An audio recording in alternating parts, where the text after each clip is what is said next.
ফের বোলপুরে ইডির হানা একটি বেসরকারি ব্যাংকে ইডির অভিযান। বোলপুরে তৃণমূলে পার্টি অফিসে কালী পুজো হয়। ওই কালী মূর্তিতে যে গয়না পরানো হয় সেই গয়নার উৎস সন্ধানে ইডির এই হানা বলেই সূত্র মারফত খবর পাওয়া যাচ্ছে। গয়না সংক্রান্ত নথিপত্র খতিয়ে দেখছেন আধিকারিকরা। ব্যাংকের বাইরে গিয়ে রেখেছে কেন্দ্রীয় বাহিনী, ব্যাংকের বাইরে ঘিরে রেখেছে।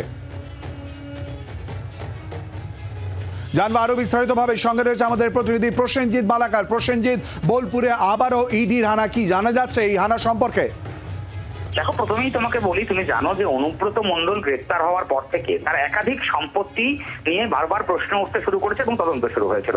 এবং অন্যদিকে আরো একটি বিষয় নিয়ে তদন্ত শুরু হয়েছিল, যেটি হলো বোলপুরের জেলা কার্যালয় হিসেবে পরিচিত তৃণমূলের সেই কার্যালয়ের যে কালী পুজো হয় সেখানে শেষবার আমরা দেখতে পেয়েছিলাম অনুব্রত মণ্ডল যখন ছিলেন তখন 560 ভরি সোনার গয়না দিয়ে মা কালীর পুজো করা হতো।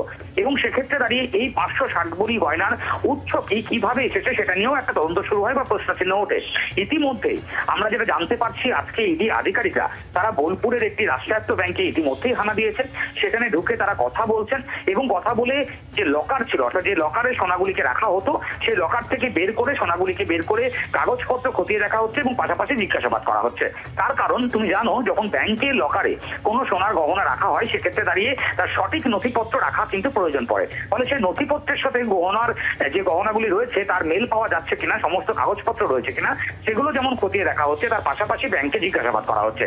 এবং অন্যদিকে আমরা এও জানতে পারছি, যখন ইডি আধিকারিকরা জিজ্ঞাসাবাদ করছেন তার পাশাপাশি ব্যাংকের ভেতরে কিন্তু একজন তৃণমূলের কাউন্সিলর রয়েছেন, যিনি এই পার্টি অফিসের লকারের দায়িত্বে থাকতেন বা যিনি দেখাশোনা করতেন, তাকেও কিন্তু রাখা হয়েছে, তাকেও জিজ্ঞাসাবাদ করা হবে বলে আমরা জানতে পারছি।